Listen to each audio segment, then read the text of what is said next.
All right, let's talk about the architecture of some of the most profitable solo businesses out there.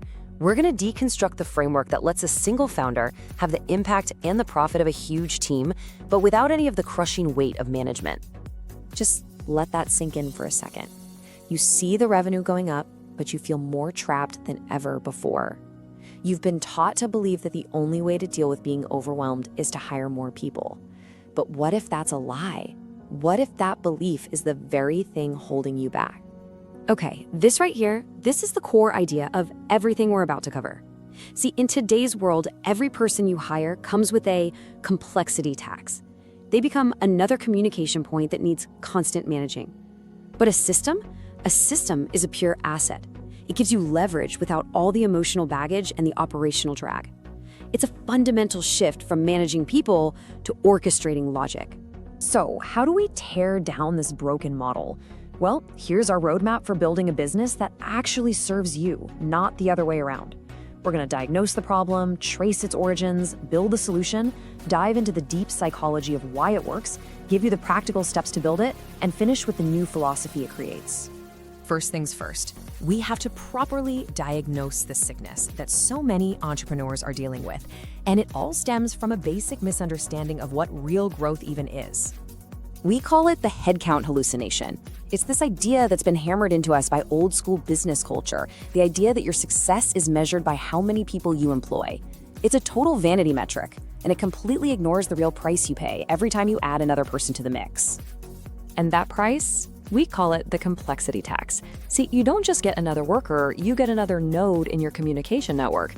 And all of a sudden, you need more meetings just to stay on the same page, you need more software to manage all the moving parts, and you spend more of your own energy just navigating personalities. You think you're buying more output, but what you're really buying is more overhead. So where did this all go wrong? This isn't just something that popped up overnight. To really get the solution, we have to understand the origin of the problem. It's really the story of a crisis that's been building for years, a systemic problem that's pushed founders right to the edge. Around the mid-2020s, we hit this crazy tipping point. I mean, think about it. The constant Slack pings, the endless Zoom check-ins, the nonstop pressure to build company culture. Founders were waking up and realizing, wait a minute, I spent all my time managing the machine and almost no time actually steering the ship. The cost of management finally started to outweigh the value of the work getting done. And the data tells a brutal story. You'd see these businesses that were incredibly profitable with just a couple of people suddenly become less profitable when they hired 10. How does that even happen? Well, the culprit is something called operational drag. The meetings, the management, the complexity, it all acts like a tax on your growth, eating away at any gains you thought you were making. And this crisis forced a pretty profound change in thinking. The goal isn't to just expand that adding more people. The real goal is to multiply your output without adding more parts. It was this huge shift from thinking in terms of human resources to thinking in terms of systemic resources, from leading people to designing intelligent workflows. Okay, so if hiring is the problem, what's the solution? Well, it's not just about using a few cool apps or a fancy to-do list. It's a fully integrated system, an engine that basically acts as your digital twin, executing your logic perfectly, 24/7. It all starts with the input gate. Look, the world is noisy. This first layer is like your own personal bouncer. So instead of you constantly checking your email or your DMs, you simply receive them after they've already been pre-sorted by an AI that knows your priorities.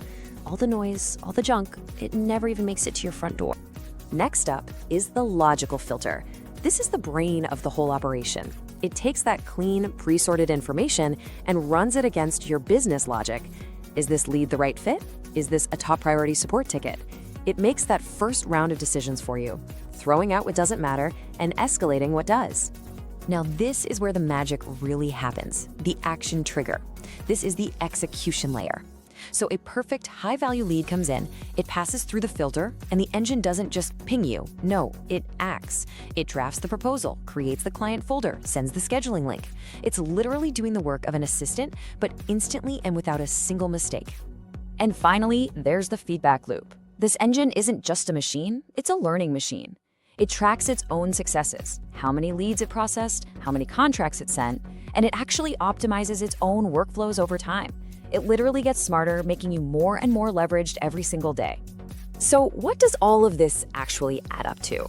It's all designed to optimize one single number, your leverage ratio.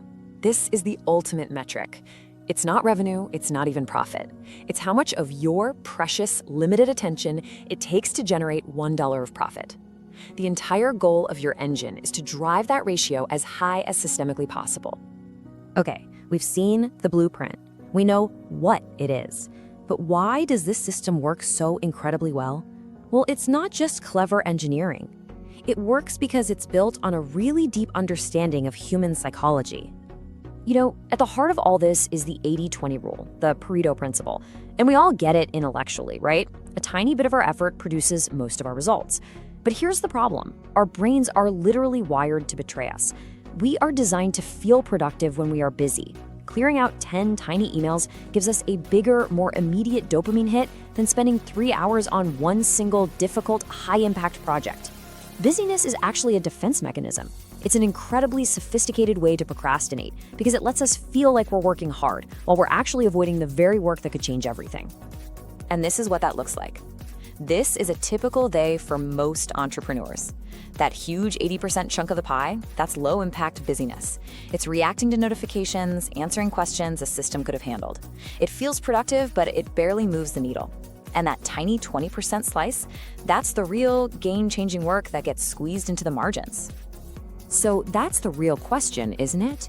Knowing the 80-20 rule is one thing. Actually living it is a whole other ballgame.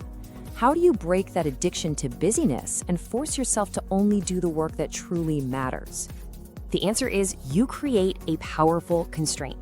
By taking hiring completely off the table, you create a forcing function. When you know you can't just throw another person at a problem, your brain is forced to ask a much better, much harder question. Is this problem even worth solving in the first place? It forces you to get crystal clear on that vital 20%. And what this does is it totally transforms your workday. You see, most founders live in what we call a day of decisions. They're just human routers, constantly making tiny, low-stakes choices that drain their mental battery. It's called decision fatigue, and it's real. Your willpower is like a muscle. Every trivial choice, what email to answer first, what to name a file, is one rep.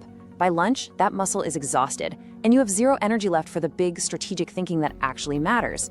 An autonomous engine, though, handles all those low-level decisions for you, so you can live in a day of direction. It saves your best energy for high-level strategy and deep creative work. You stop being a firefighter and you start being an architect. And that's what it all comes down to. This framework redefines your job as a founder. Your true genius isn't in managing personalities or approving PTO requests.